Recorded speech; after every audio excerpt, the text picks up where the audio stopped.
Feeling tired is one of the biggest obstacles to getting into shape, or achieving anything you want to in life, for that matter. Trying to motivate yourself to go to the gym or even to do a home workout is hard going when all you want to do is crash out after a hard day at work. But being tired is inevitable as you get older, right? Especially if you have a busy job, especially if you're a parent. Well, actually, it's often not that simple. In fact, the source of your tiredness might not be what you think it is. It might be very easily fixable, in fact. And I'm talking immediately fixable. It worked for me, and after years of feeling like I just want to crash out in the evenings, I now rarely feel exhausted, even though this is the busiest time in my life. Here's how you might be able to do the same. So what is tiredness? This is really a follow-up to a video I made a while back.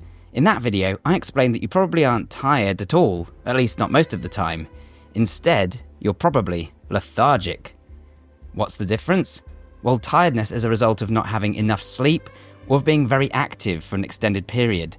But if you've worked 8 hours by sitting down at a desk, why are you so tired? What about that is so tiring? Maybe you're not getting enough sleep, but that's easily fixed. And actually, studies suggest that the perception of having slept is just as important to how you feel. Tell someone they had a good night's sleep, even if they didn't, and research shows that they'll actually feel and perform as though they did. The problem isn't that you've been too active then. The problem is that you haven't been active enough. You're lethargic because you spent the last 8 hours sitting in one spot, typing in a dark room, feeling stressed. Or riding the train in one spot, feeling stressed. As such, your body has shut down. It doesn't need energy, so it's conserving it. Your muscles are probably feeling stiff and seized up, and when you get home, your neurochemical cocktail is in the rest and digest mode. If you've been living this lethargic lifestyle for weeks, months, or years, then your mitochondrial activity is likely lower too. And crashing out when you get home has likely become a habit. The aim of this video, then, is to show you some of the most powerful ways to flip that around and switch your energy switch back on again. So the key to getting your energy back is actually to move more. Exercising will not only get your heart pumping and blood flowing around your body again, delivering energy and oxygen to your brain and muscles, it will also produce wakefulness hormones and neurotransmitters, like adrenaline, dopamine, and cortisol. It tells your body, time to wake up. But here's the rub. You're probably too tired and lethargic to want to train now. The problem isn't the training itself, it's switching immediately from not moving at all day to suddenly being asked to exercise. And this is a recipe for disaster. If you're coming home from work exhausted and then asking yourself to go and hit the gym hard, even with a warm-up, that jarring transition is always going to be tough. And if you're depleting yourself at the gym, you're giving yourself less energy and motivation to train again tomorrow. And now you're thinking of all movement as this horrible thing that just leaves you exhausted and stressed. The answer is simple. Don't only move when you're working out. It's a shame I need to say this at all, but hey, that's modern life. And I was right there with you, no judgment. Something as simple as bouncing up and down on the balls of your feet can be a tremendous way to increase your energy throughout the day. Just do it for a minute, every now and then when you're feeling a bit dopey. Just enough to get the blood flowing, not so that you're out of breath, and you'll instantly feel a bit recharged. Try it. The same goes for stretching. Stretching can be even easier to convince yourself to try if you're feeling low energy. But it both helps to rev the body up and reduces tightness and stiffness that can add to that feeling of lethargy and malaise. You know, I personally take this even further by keeping kettlebells in the kitchen, for example, so I can practice while the kettle boils, by shadowboxing when I get bored. Using these sporadically throughout the day will ensure that you aren't asking your body to go from 0 to 100, and you're never getting to that point where your body is just shut down due to being inactive. You can also lace your routine with little opportunities to move, whether it's taking the stairs up and down at work, whether it's walking to work rather than taking the bus. And you know what's even more effective for boosting your energy levels like this? Having a little dance. Next time you're doing the dishes, put on some music that you enjoy and try enjoying moving your body to the rhythm.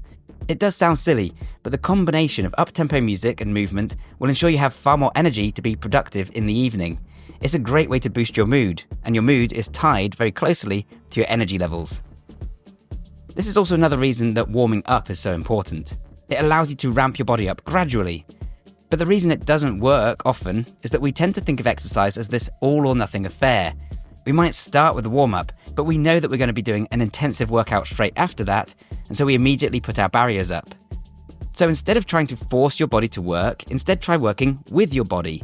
Instead of that grind mindset, try this approach. Tell yourself, all I'm going to do is some light stretching, and if I feel able to do more, I will.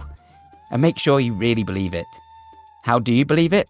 Simple. You stop viewing those less challenging movements as pointless. You see the value in basic stretches and movement practices, so that if you genuinely only do finish your warm-up, it doesn't feel like time wasted. There's a good chance the warm-up will give you the energy to do more, but if it doesn't, that's fine.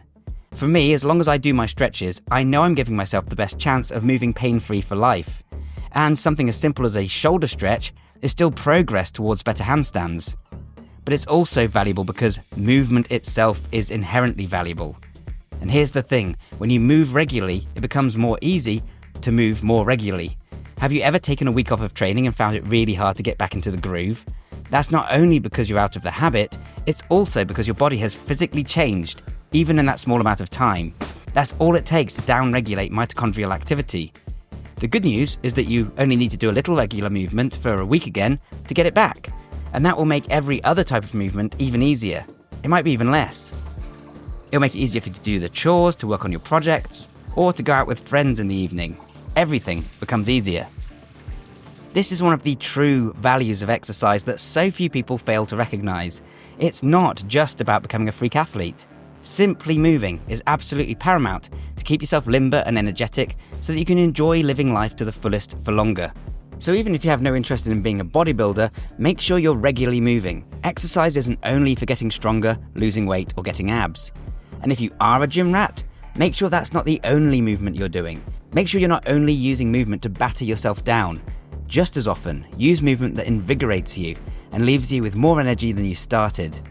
You'll also sleep better, improve your cardiovascular fitness, spike feel-good hormones.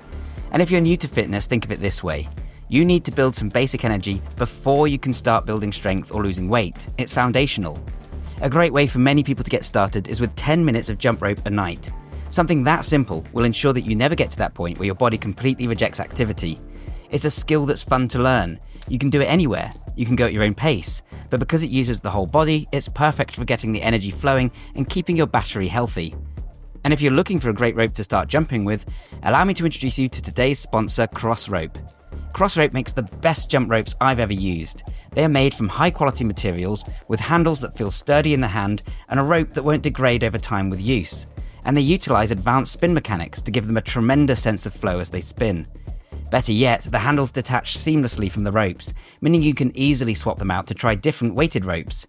Adding a little extra weight is a great way to get the muscles working harder, while also slowing the movement down slightly so that you can learn advanced tricks. It's one of the big reasons that I love using Crossrope.